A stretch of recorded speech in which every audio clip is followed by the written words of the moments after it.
Nope, that sucked. Nope. Woo! Welcome to the Not a Name podcast. It's not a podcast because that's already been named. Right. Right? Right. That's been taken. Been taken. So we're still in the hunt for a name. You got a cool name, shout it out. Jack Mann, producer extraordinaire, very well dressed human being. Thank you very much. Like Bart Pietrzak, owner of Project Power, not as well dressed, but I am authentically myself. Okay. So So when you're authentically yourself, it's okay. I mean, it's one of those things, bro. It just depends on how you want to present yourself. All right, so you have a lot to tell me. I do. You sure do. All right, where do we start? To explain the beginning of today. Oh, okay. Yeah, I was taking a little power nap, pun intended, on the cat. Nice. we focus on branding around here. Wow. I was taking a little power nap. Cause you know what? I just didn't sleep last night. Why? But I was fucking tired, but I couldn't go to sleep because yesterday I just didn't do as much work as I could have, I think, and anxiety. Now at that point, the ramifications of that are no sleep, fucking. Because you were anxious or because you were working? Because I was anxious. I was sitting in my bed, continuing to try to go to sleep. And all you kept thinking about was what? Was I could have done this work today, or I could have done this work today, or I could have done this. And what happened because that because of you not doing that work? What's the consequence? I'm just not ahead. So now you're behind. Yeah, I would say behind. Not to a point where I'm holy fuck, my business is gonna go Okay, up. so that's why it's not that you're behind, bro, because you're making it up, right? Right. You make it up. Right. It's your business. You can technically tell yourself that you don't work for 3 days and then you do all your work on 4 days. Yeah. Right? You made it up. There's no structure. You make the structure. So what you're describing is not that you're behind. It's that you feel like you've missed opportunities. Right? That's the ultimate goal that an entrepreneur does, is they seize opportunities. And as you start seizing opportunities, you become less blind to opportunities. You're able to distinguish them much easier and much more clearly. And when you decide not to seize them, that's when the anxiety hits. Because it's just like a scratcher ticket in most people's eyes, right? In most people's eyes, they run around through their life and they have one scratcher and they scratch it off and go, oh, I guess I'm not a winner. And then just travel their life through that. Entrepreneurs know that every single opportunity is a potential scratcher. And so instead of us capitalizing and scratching off the scratcher, we go, oh, there's 2 scratchers laying right there, and we just fucking let them lay there. Well, what if that decision was the thing that connected me to the thing, that connected me to the person, that connected me to the thing, that connect, right? Because you've seen the things connect already.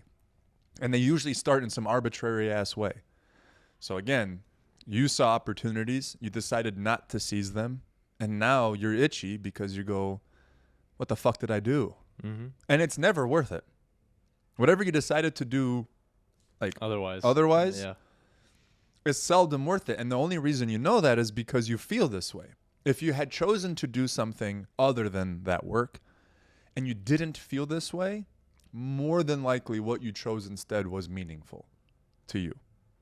But because you chose something and you felt this way and you couldn't fall asleep, then whatever you chose instead probably wasn't as useful as you maybe justified it to be. Does that make sense? Yeah. I'm running through my day yesterday. Because that's how I try to frame it for myself. Because dude, opportunities are endless. Once you become clear to what an opportunity is, you realize that everything is an opportunity.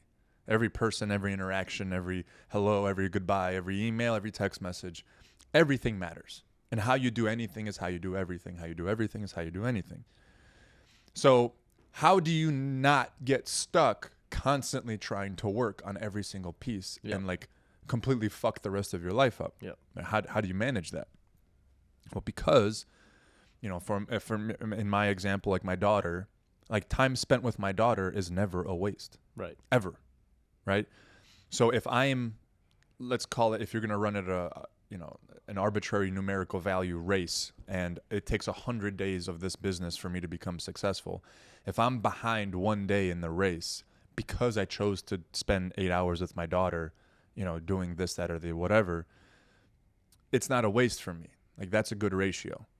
Okay. Yeah. Okay. Let's talk about the ratio then. What about 20 days behind? Because he's It depends on how productive of the time I was with my daughter. Right. So, for example, if you're a lazy fuck and you're justifying quote unquote time with my daughter as me laying around for 6 hours watching TV with her, like that's not very productive. Maybe watching half a movie with her or a movie with her, cuddling for a little bit. There's like a risk reward situation there. So I am showing my love for my daughter and I'm spending time with her watching something she enjoys to watch, but I'm not letting it become an excess. At some point that has to end for me and I have to go back to work because it's just as important for her to see me working as it is for me to show her love. Right. You know what I'm saying? Right. But too many people will like hide in either one of those aspects. They'll hide only in the work, justifying to themselves that their kids are going to have a better life because they're working all the time. Or people hide in their family and don't work as hard as they possibly can because they think they're providing more love for their family and ending up not being able to provide them values such as hard work, perseverance, and determination. Right. So like Mika deserves me to work hard and be determined as much as she deserves me to put my arm around her and cuddle and watch, Brave or something. Good movie. Yeah. Merda. So the percentage wise is kind of an arbitrary number that you kind of figure out as It's you an go. intuitive thing, man. You have to, dude, like if you're going to cultivate one thing, I think to cultivate calling yourself out on your own shit. Yeah. Because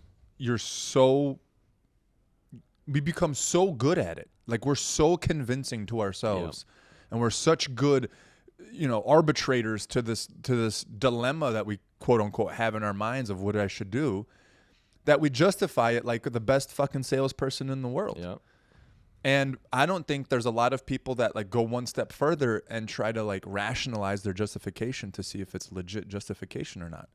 Once it makes sense or like it seems like it's been tied with a bow, they're like, okay, great. Like I can spend 12 hours today laying on the couch because I'm being a good father. Right. Right? That makes sense to me. I don't want to be one of those deadbeat businessmen who doesn't have a relationship with their kids. So I'm going to spend 12 hours watching TV today. Mm-hmm. That's Mark from the coffee Omen Coffee. Yeah. Yeah. He talks about when he was in prison, like what changed his life it wasn't that he just all of a sudden changed his life and changed and said like, I'm going to make a change in my life and I'm going to do this. He said the only thing I did was just like told myself I quit lying to myself. Dude. And like that was enough. If you just call yourself out on your shit, like realize the shit Andy talks about it as like a bitch voice. I've heard other people talk about it, about calling it justifications or whatever. Like if you stop to become aware about your thoughts and where they're coming from, you become aware of when it's you talking and when it's not you talking, and when it's fear talking, when it's blah, blah, blah, blah, blah, blah, whatever. And being able to call yourself out on your shit, that's the ultimate way to keep yourself on track and at least down the path you're trying to get to the most. Because you can justify any path. Like, for example, when you're lying to yourself, yeah, like criminals don't seem like criminals to other criminals, right, or to even themselves. They have a justification as to why they're doing what they're doing. They're stealing from the rich because they're poor. They have a disadvantage because they have an advantage. It's so funny being who we are and then our perception of others that aren't us, meaning people who have not and people who have. And you're stuck in this middle ground. And I think no matter where you are on the scale, there's both of those groups. There's still people above you who have more, and then there's people below you who have less. And the point of experience is to become, through whatever process, a part of that kind of person so that you can be much more retrospectively honest and in reality about what those two groups of people actually are like. Otherwise, if you keep yourself segmented in just one category, your perception of the haves and your perceptions of the have-nots are usually pretty far off. And then you act accordingly in a very obscure way because it's not connected to the reality of what criminals are like. People who do poor decisions, they have justifications as to why they're doing them. So in their own minds, they don't say, I'm sure they're knowing they're doing against the law things, but it makes sense as to why they're doing them in their own mind. Mm. But if you're a law-abiding citizen, you feel like criminals run around in fucking like handkerchiefs above their nose and like have the big word criminal on their face, and they're like, I'm a criminal, all I do is criminal things, I'm a criminal. Like, no, dude, like it's a lot less easy to understand if you're not aware of your own bitch voice, and it helps you understand how each of those categories of people can be who they are. So, for example, on the other side, if you hang around really high level, really super successful people, your expectation is them to be superhuman. Your expectation of them is to be... Have something that you don't. Correct. They're either a lack of negative traits that I have, or they have positive traits that I don't, in massive numbers. And so you think of them as this completely other thing than human. You think they're like above humanity.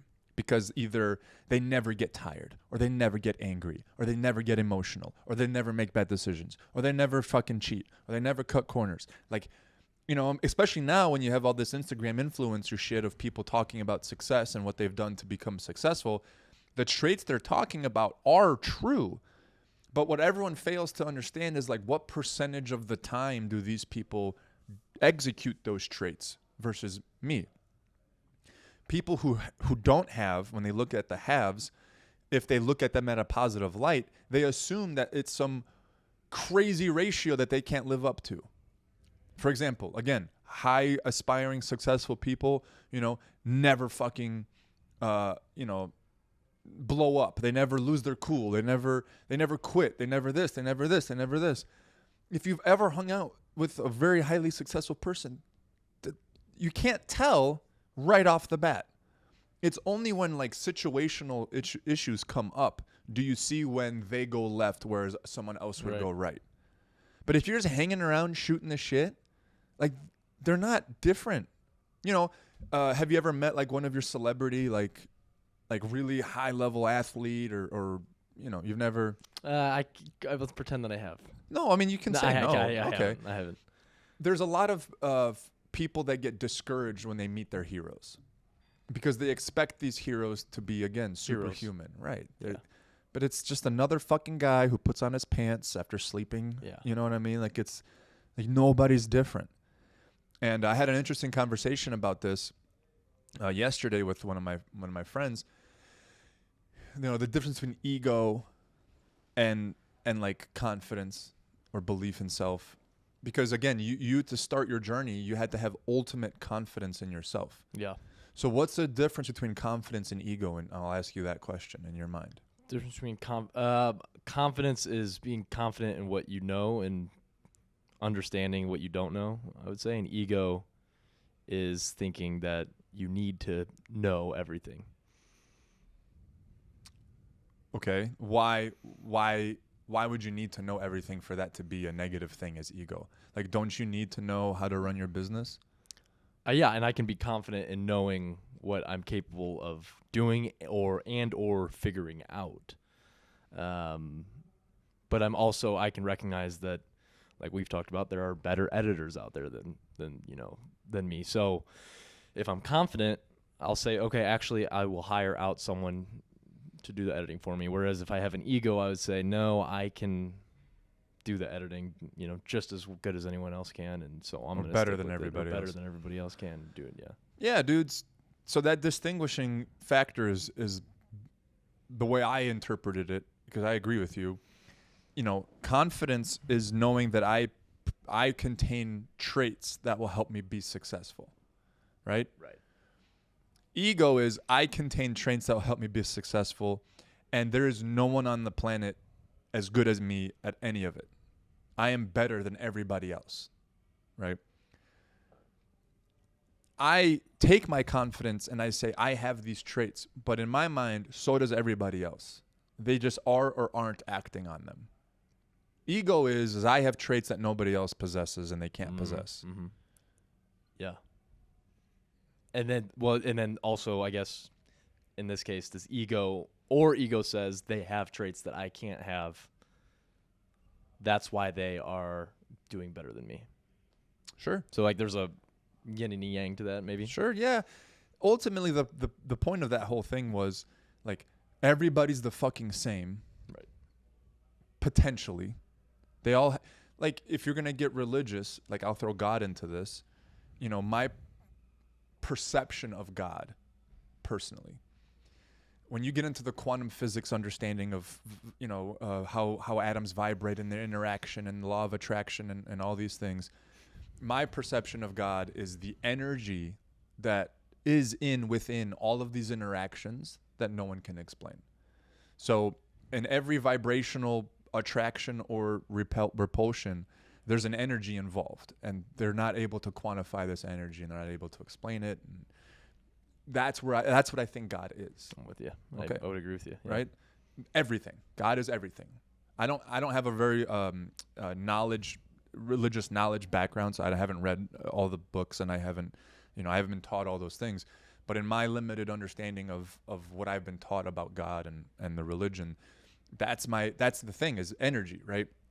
So if God is in everything and everyone, well, then the capabilities through God are the same through all. Intelligence might be higher, athletic ability might be higher, you know, all these things. But the ability to use God energetically to manifest through life is the same amongst all people. So the second part to this about ego and self and why some people are able to and some people aren't, and why some people kind of, you know, shun responsibility and some people don't, is you have to have a fear. You have to be afraid of something. If you're not afraid of something because you just pawn it off as like they're different, right? So like I can never reach the status of highly successful people because they have shit that I don't have. So I'm not afraid of not being like them because I'm not capable of being like them. Same thing with like criminals. Like criminals have something in them that I don't have. Therefore, I'm never afraid of becoming a criminal because I don't have what a criminal has. I'm not a criminal. When in my understanding of God and energy is you're fully capable of both of those spectrums. Mm-hmm.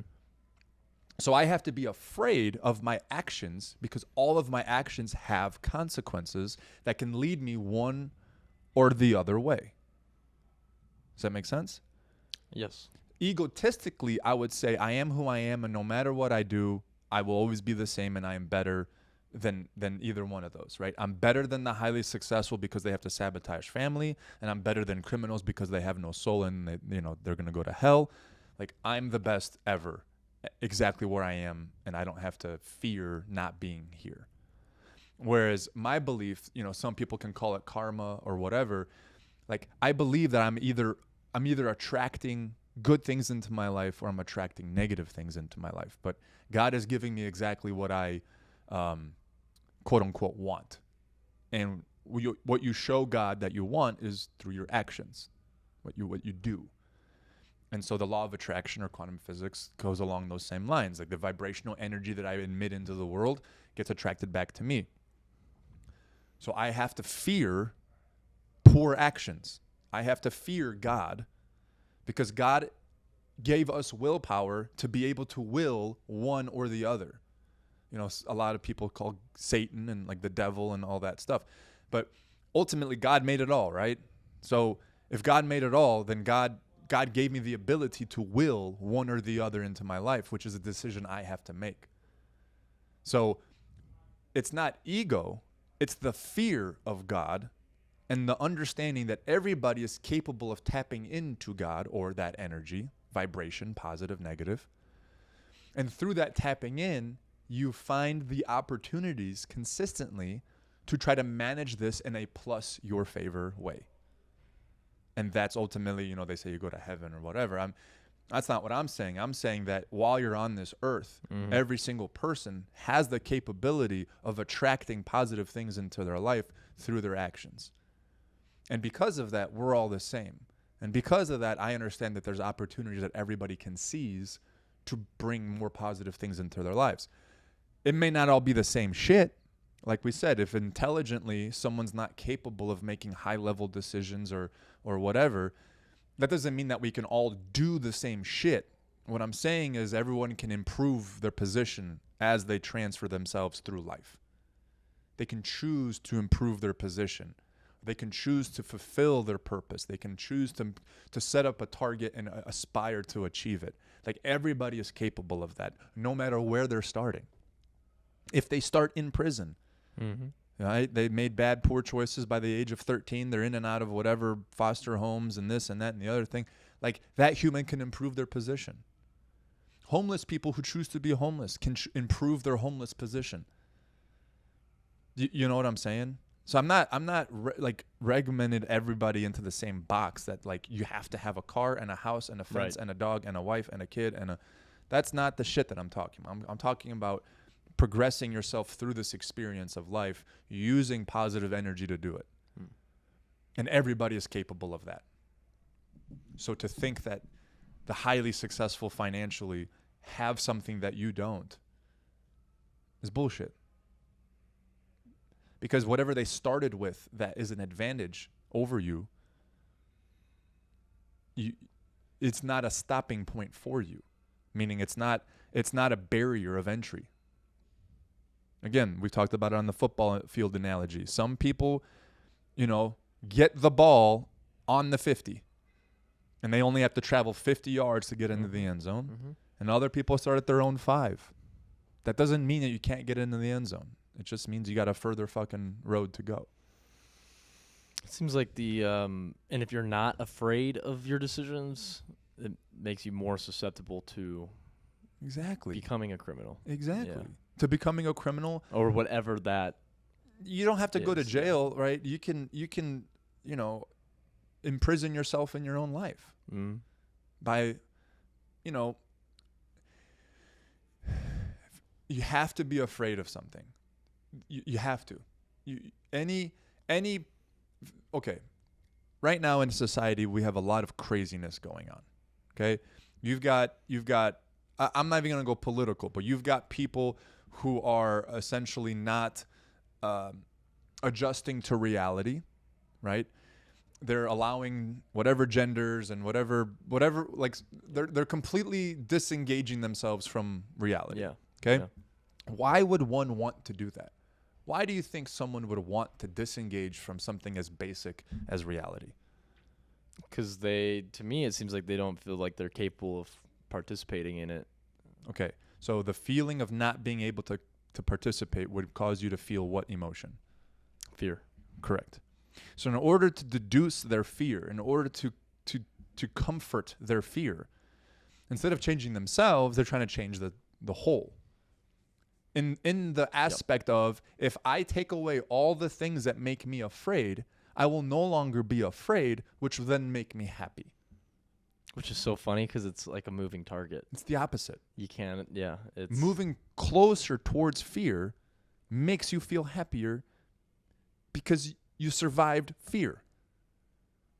Just like if you take away sadness, happiness dies. Make sense? My wife got her, I don't know what the fuck this is called, but right here, pierced.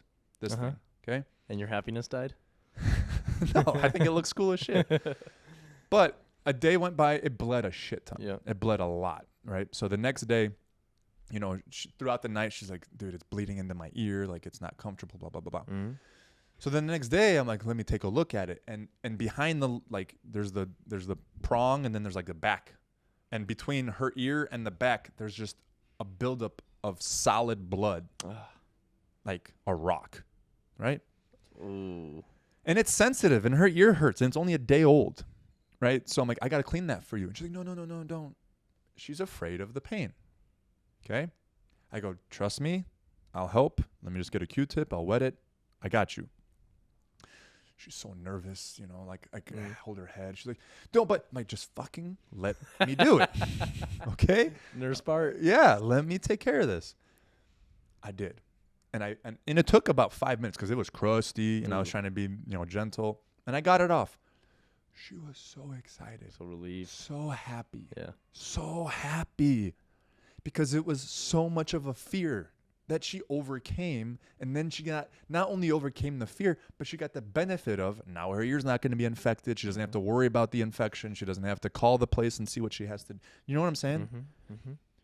She didn't just try to make herself feel better that there's crusty blood in her ear and run away from the fear.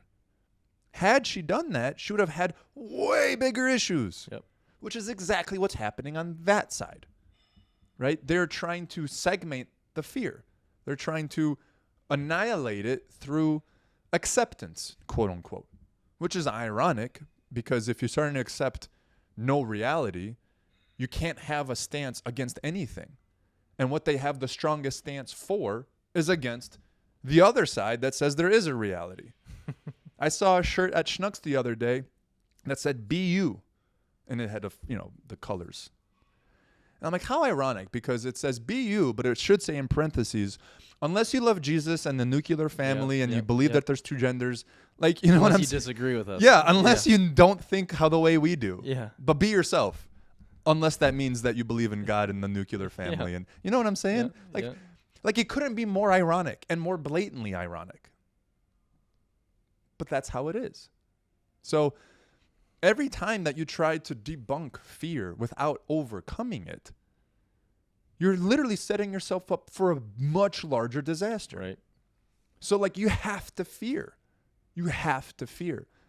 You have to fear. You have to fear something. You have to fear consequences. You have to fear poor choices, karma, God, heaven, hell, whatever the fuck it is that you fear.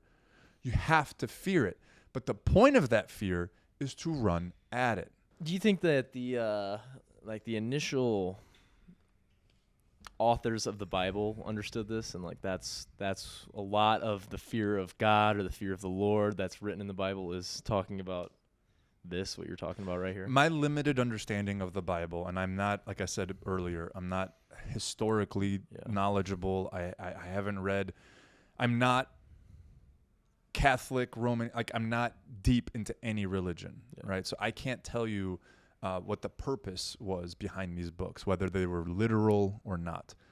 But if I were going to express these very deep thoughts to the generalized public, I would try to create stories for them to learn through lessons that are concrete. Here's a guy, the guy did this. These things happened. These guys had this happen to them.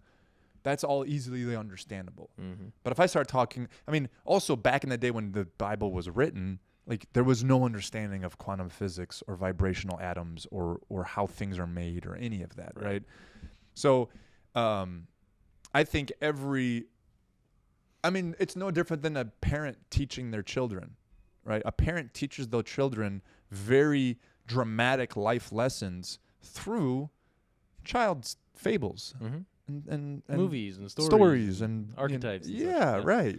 Like that is like the main purpose behind all children toys, or it used to be at least, is to be able to portray adult lessons on a small child that in their limited experience of life can start instilling those at the age of 4 and 3 and 5. And by the time they're an adult, which back then was like 14, 15 was the adult, like you became an adult. They already had all that shit down, responsibility, accountability, all that stuff. But as entertainment has become much more the important factor of our society, like entertainment is the number one aspect of why people, choose to do most of what they do. Right? You go to a job you hate so you can entertain yourself on the weekends. Yeah. As that has become true, well, so has our, marketing towards children. Now the toys make no fucking sense. Now the movies are absolutely just diabolically fucking pointless. Bunch of colors and flashing things. Correct. Like they loosely, so that the parent completely doesn't lose their shit, they loosely put like a cause effect, some bullshit lesson in there that's not really a lesson. But it's not, accountability and self-awareness is like absent in most movies, right? Like the poor decisions that they all made like somehow just get covered up. Right. No big deal. Yeah, or fixed so easily. What's your favorite child like, with your daughter, you watch them probably. Like, what's your favorite child's? We don't watch many, dude. I'm not gonna lie to you. Yeah. We watch monster trucks. Monster My trucks? 3-year-old daughter loves to watch monster trucks. Are there some good lessons in there? Yeah, crush shit. One of the cool lessons is one of her favorite trucks we completely didn't know is driven by a blonde female, and so it's like you can drive monster trucks if you want to. I had a video up on my Instagram the other day. Mika came out of the basement in a full ballerina outfit. Yeah. Like full, like tutu and everything, and she had her toy power tools. So she was in her ballerina outfit rocking around the house fixing shit. And I'm like, God damn, that's awesome. Yeah. There's so much bullshit for kids now. Like, it's become so monetized in the last 30 years that YouTube has taken over. Like, I think YouTube crushes Disney Plus and YouTube a massive margin, right? And like something I was talking about a couple episodes ago, is one of the shows that I hate that she started watching, and we basically moved her from it, is this Diana Roma show. This Ukrainian family who's ungodly wealthy at this point. Yeah. And they're showing this 6-year-old with her cell phone taking selfies with her friends in a stretch pink limo that's completely decked out for a girl, like on the inside, furry this and it's like it serves, like, there's just stupid noises and there's no point to the whole fucking thing, and it's just, and you're just stuck, you're just mesmerized by like the colors and the noises, and it's awful. It's awful. But it's got like 8 million fucking views, man. Yeah. And then they had a music video because they made like a song for some fucking reason, and now they're tapping into the music market with this 8-year-old, and I'm like, fuck, dude. And my daughter's just, she has no power against this. She doesn't know. Right. I'm teaching her life right now, and all of a sudden at the age of 3, she has this thing. She's like, oh, apparently I'm supposed to see this. And the thing about YouTube is you don't fucking know. You set it on monster trucks, you go take a piss, you come back, and it's fucking Diana and Roma. Not to mention, fuck you, YouTube. When it goes to a commercial now, those commercials, some of them are 4 minutes long. Yeah. It's like an There's entire... 2 of them now. Yeah. Yeah. Really? It used to be one commercial that you could skip. Then it was one commercial you can't skip. And then it was 2 commercials and one of them. And now it's just fucking 2 commercials.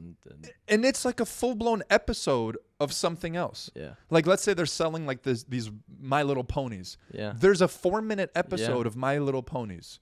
That's the commercial for My Little Ponies.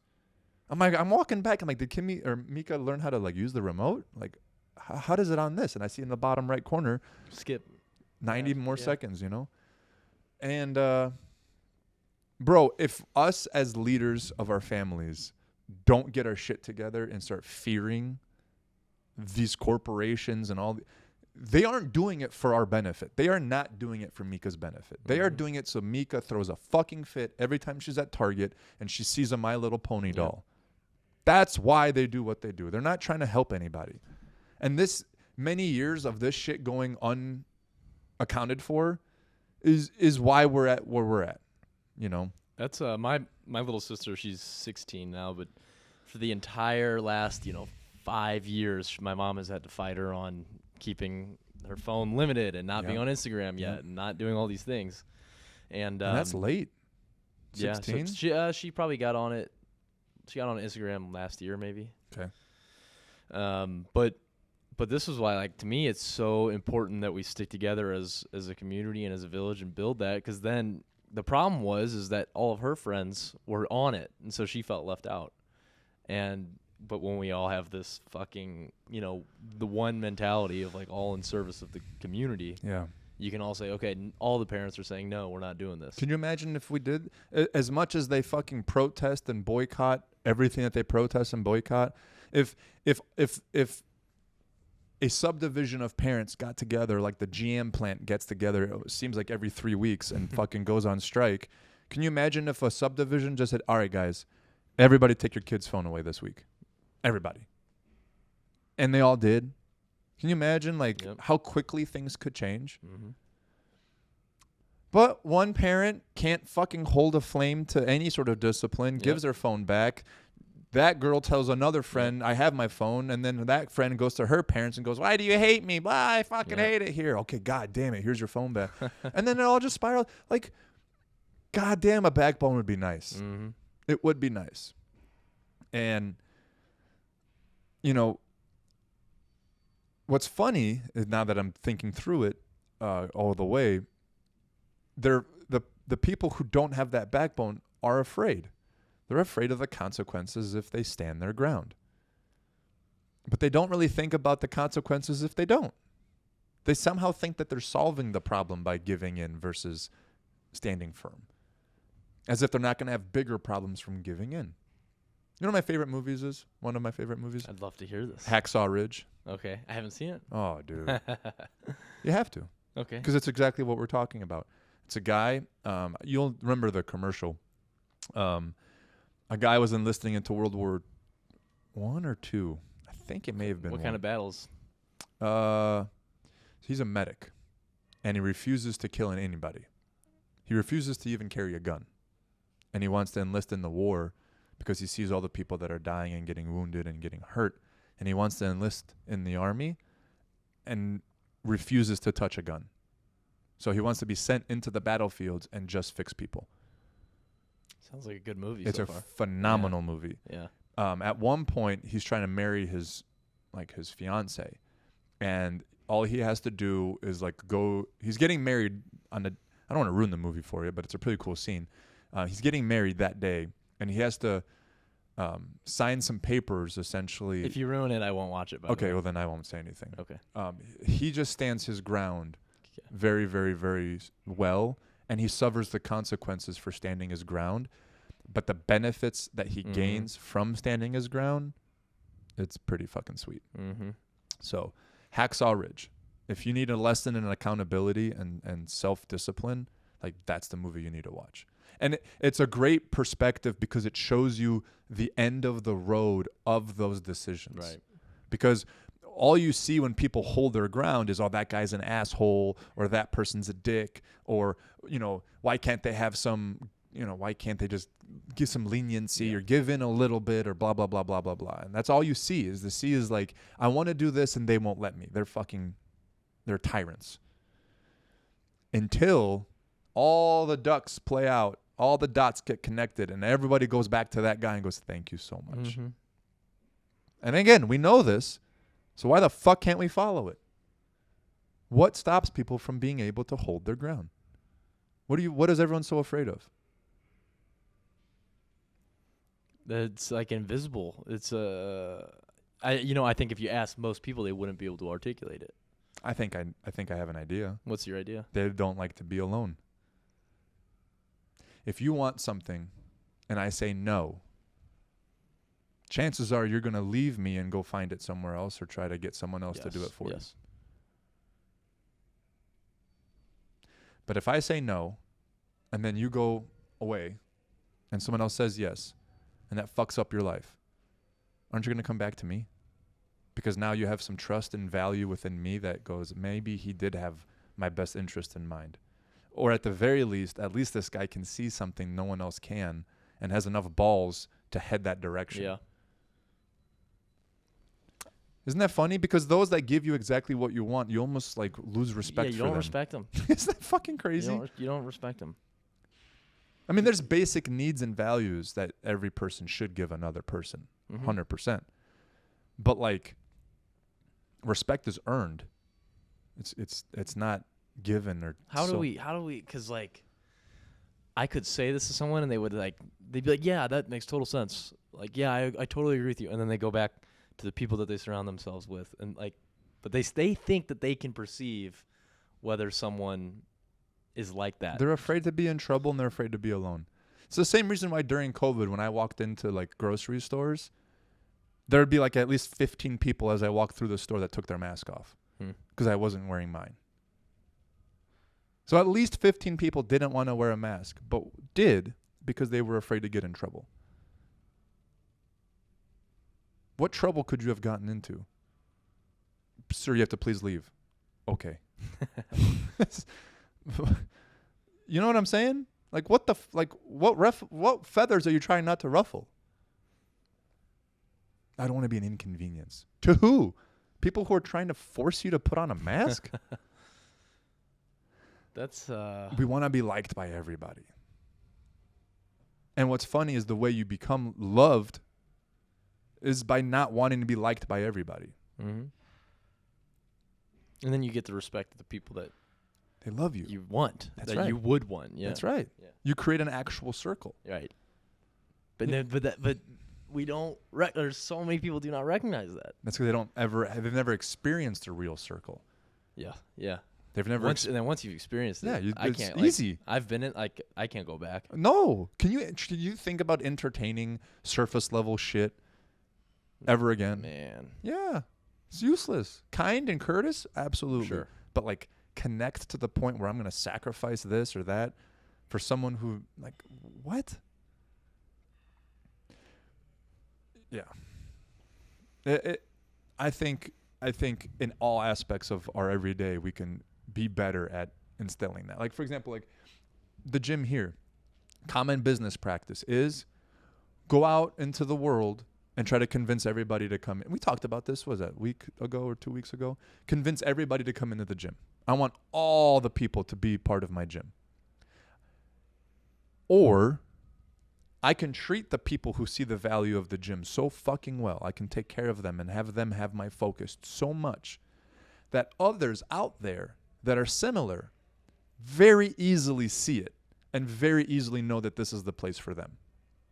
And I never have to go fishing for fucking people. Mm-hmm. I never have to convince them with strategies and fucking this or that or the other thing. I can build something that's so self-sustainable that the people within it sell it to the people outside of it. Why would I not do it that way? Why would I not take care of the people who fucking love it? You know what I'm saying? Mm-hmm. Why would I dilute loyalty? And dude, tell me how much it frustrates you to be belonging, let's say, to AT&T and pay $50 a month for your line, and then you see a commercial for $20 a month, and you go in and they say only for new customers. So you're like, I've paid you thousands of dollars over my lifetime with AT&T, and you value someone who hasn't paid you $1 more than me. Mm. Why not make it, hey, your first year it's $50, next year $30, the year after that $20. Reward you for your loyalty. Correct. Yeah. I mean, that just seems like a normal way of communicating with people, right? And, the more we make everything somehow outside of reality and outside of normal, like the less things are going to make sense and the less stable they're going to be. Because again, if AT&T doesn't really know why the fuck people are signing up with them, they're afraid to make real decisions. They're just going to say yes to fucking everybody. And then the people who follow the rules are the ones who are going to get pissed off. And then they're going to say, well, why the fuck should I follow Why should I follow the rules?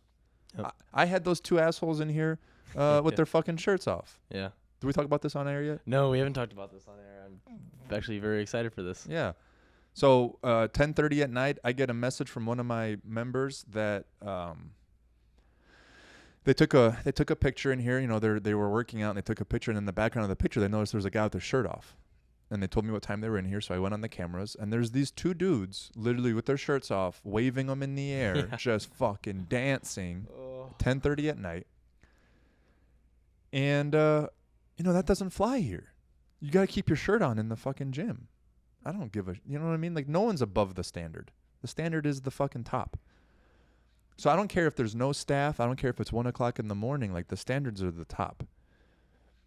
So I tried finding them in the system, couldn't find them in the system. So, I'm going to have to, stay on this. So what I did is I called them out on our Instagram page. I basically took the video of them dancing around with their shirts off, and I put it on our Insta, right? Yeah. Which, again, before I did it, I had a couple people like, but you can't do that. You can't call someone out like that publicly. And I'm like, I'm not doing anything to them. They're the ones dancing with their fucking shirt off in a place that almost every human on the planet knows you shouldn't be running around with your shirt off. Right? I'm not doing anything to them. I'm just keeping them accountable to their actions. Yep. Did they not do what they did? Yep. They did it, right? Cool. So I put it on our Instagram page, and I basically said, what you do when you think no one is watching is what shows your true character. Our standards are our standards, whether it's during front desk hours or 10:30 at night. You cannot take your shirt off. Keep your shirt on the gym floor. And that's what I put. That's why I broadcasted, hoping that the two guys would see it, because I didn't know who they were, because their names didn't pop up when they scanned in. So the next night, I'm about 3/4 of my way home after the long day, and another one of my members texts me and said, "Hey, I think those guys just showed back up." Okay. I knew one of my employees was in the parking lot, or he was in the gym when I left. So I texted him real quick, "Hey, are you still George, are you still there?" And he goes, "I'm in the parking lot." And then he told me, he goes, "Hey, I think those two guys just walked in." I go, "They did." Shout out George, by the way. George, I like George a lot. George is a fucking PIMP, bro. Like Yeah. that kid gives me faith about that whole generation. I'm a big fan of George. George is the man. I'm actually having a sit down with him this week to talk about his future. Nice. Because he impressed me so much. So anyway, I go, "Hey, we got to go talk to him." So he walks in, and by the time he walked in, so he must have not walked in 5 minutes after they walked in, they had already connected their phones to the speaker system. So they already changed the music of the entire gym and put it on their phone. So their phone is now broadcasting the music to the entire gym. And they had just started, so their shirts were still on. So I don't know if the shirts were going to come off again. But I hop on the cameras and I watch this interaction with George. George is telling them, he goes, tells them, "Hey, you can't change the music, man. I don't know." It literally says, "Don't touch on the stereo." Like, why would you change the music? No, that's crazy. Right? Yeah, that's crazy. Like that, the entitlement to the highest degree. That's Imagine going to Schnucks, walking in the back room and just changing the fucking music to whatever the fuck is popular now. Yeah. And then George just goes, "Hey, we also noticed you guys here last night and you guys took your shirts off. Like, you can't take your shirts off here." And then he goes, "Are you guys new here? Can I see your memberships?" And they're like, "Well, we don't have memberships." So these motherfuckers had the balls to sneak in, as well as I know, 2 nights. Who knows how many more nights, because I'm not sitting on the cameras at 1 o'clock every day. And think nothing of it. Again, criminals, right? They're trespassing. Yep. They're not paying for the service. They're fucking abusing it. And they're flaunting it because they're on Facebook fucking live the entire time, just dancing and vibing, and no clue that what they were doing shouldn't be done. Or if they did have that clue, they didn't pay enough attention to it. So yeah, we kicked them the fuck out and, not back. And again, a lot of people are like, "But you can't do that because, who do they know?" And blah, blah, blah, blah, blah. Like, they might tell people to, your gym sucks and not to go to your gym. And I'm like, whoever these kids are friends with are probably not going to want to be at my gym in the first place. Right. So what would be smarter for me to do as a business person? Just strictly business. Should I allow those 2 people to sign up for the gym and belong here and then have these kind of antics piss off 600 other people that don't have those antics and make my life easier for the potential of what those 2 douchers would fucking bring to the table? Yep. I am willing to sacrifice. Yep. And arguably, those people don't even make your life easy. They enrich your life, I would They say. absolutely. Yeah. They enrich my life tremendously. Yeah. But I'm going to cater to the ones who try to steal. And that's crazy. It's a crazy, crazy. trade-off where it's just does like, fuck no, I wouldn't do that. Doesn't make sense. But they're afraid of accountability. They're afraid of retaliation. They're afraid of being canceled. They're afraid of, what image are you trying to uphold? What's the word on the street about your place? I want the word on the street about this place to be, it's a place of no bullshit. It's a place that if you're serious and you fucking believe in high standards, that you'll fucking love it there, because no bullshit survives. Whatever bullshit gets in, gets fucking accounted for right away. So then when I have to ask a member who is loyal, this, that, or the other thing, they have no problem. There's never attitude. Yep. There's never backlash, because they understand the greater purpose for why the rules and standards and stuff are in place. Mm-hmm. It's for the greater good of the whole. And so sometimes it's not fair to you, but you're willing to sacrifice that unfairness, quote unquote, because generally, not only is your life better, but now there's a place where a lot of people's lives get better. And sometimes it's unfair for me, I'm at a disadvantage because of this, that, or the other thing. Let's say I forgot my fucking shoes. You can't work out without shoes here. I'm a loyal member. Bro, I've been here since day one. I've given you thousands of dollars of my money. I forgot my shoes. Can you please just let me not wear shoes today? And I'll say, I'm sorry. No, I can't.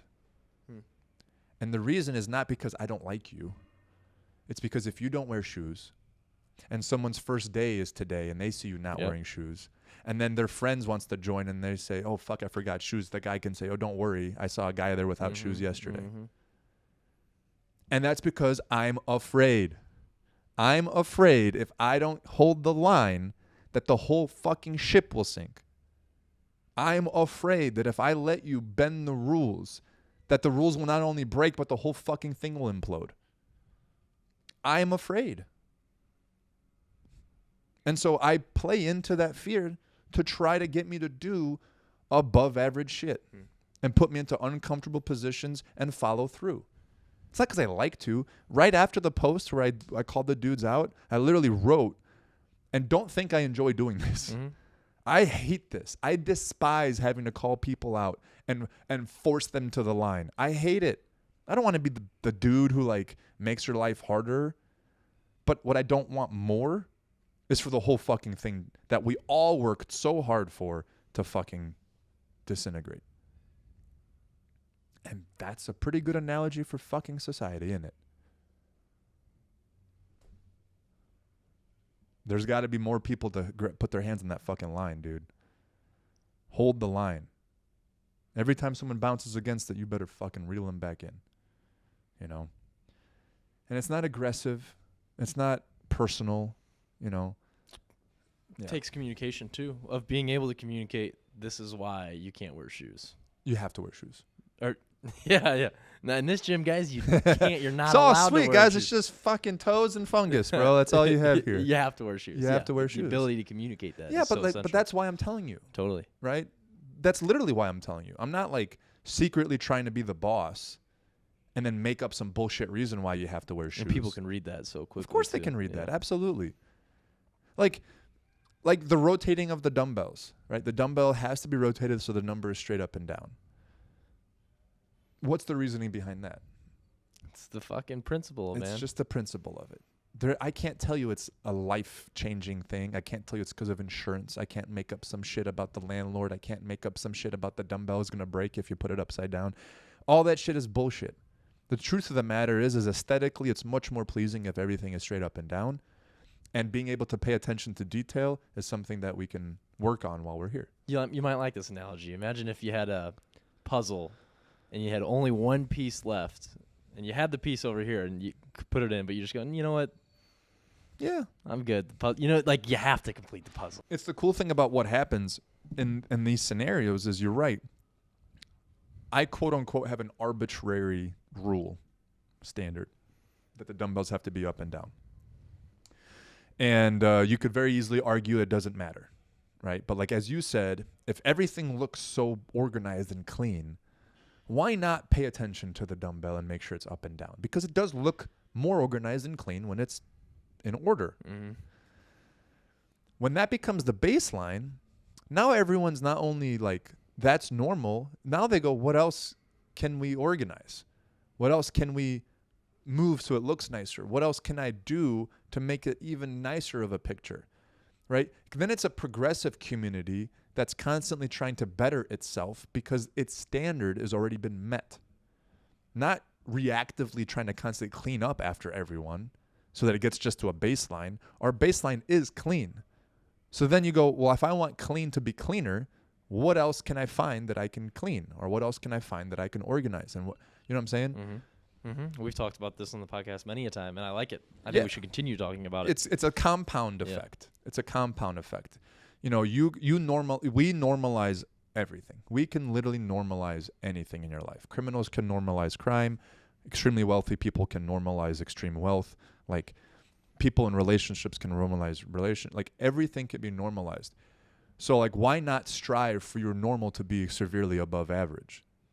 Because then that's your jumping point. That's your floor. We talked about that. Like, wouldn't that be awesome? Wouldn't that be awesome if your floor is where like everyone else was striving for? And because you've organized it and maintained it, it is not difficult to maintain that floor anymore. Especially now, like, just an insight, like, I have to wrap it up here, but every time there's a big influx of new members, like, the staff, frustrated is not the right word, but we get so out of routine of having to constantly check the plates or the dumbbells, because after a short amount of time, the whole community jumps on board and like self-regulates. Right. That when like we have to do it, we're like, what the fuck is going on? Because we're so not used to having to flip plates around, or like, you know what I mean? Like, if you come in here and you don't follow standard, you stick out like a fucking sore thumb. It's like in the military, you have to eat with your head up, turn straight up, and then you can only go in the mouth. So Really? yeah, I think it's in the Navy, and so if you look down, because everyone's doing it, they can spot, even if you go like that, they spot you immediately. Yeah. Yeah. My friend just had to send his kid to military school, I think sophomore or junior year of high school. There's a military school in Mexico, Missouri. And he was describing it to me, and I'm like, that is the coolest. I would love to live there. It sounds amazing. Yeah. It sounds so awesome. You wake up, you have to go for a run, you come back, you shower, you eat, you go back, you make your bed, you make it to a T. All of your hooks have to be 3 inches apart with all of your clothes all pressed. I'm like, oh my God, this is amazing. Can I fake being a fucking high school student, you know? Yeah, and, you know, again, because of the connotations, it's one of those things where there's a negative connotation to extreme discipline. But I think we need a lot more of it, bro. Amen. Amen. All right, dude. What'd you get from today? Real quick from today. To circle it all back around, the all of us with, you know, God, whatever you want to call God, being within all of us is that ability to move upward. And no matter what your floor is, no matter what, you know, the ceiling is maybe different for everyone, but it's still the ceiling compared to the floor, if that makes sense. Mm-hmm. You know, like, no matter what your floor is, you can go upward. You can move. Yeah. You can move. You don't have to stay where you're at, no matter where you're at. And wherever someone else is at isn't unreachable for you. You know what I'm saying? Like, yeah. Yeah. So go do it. Bye.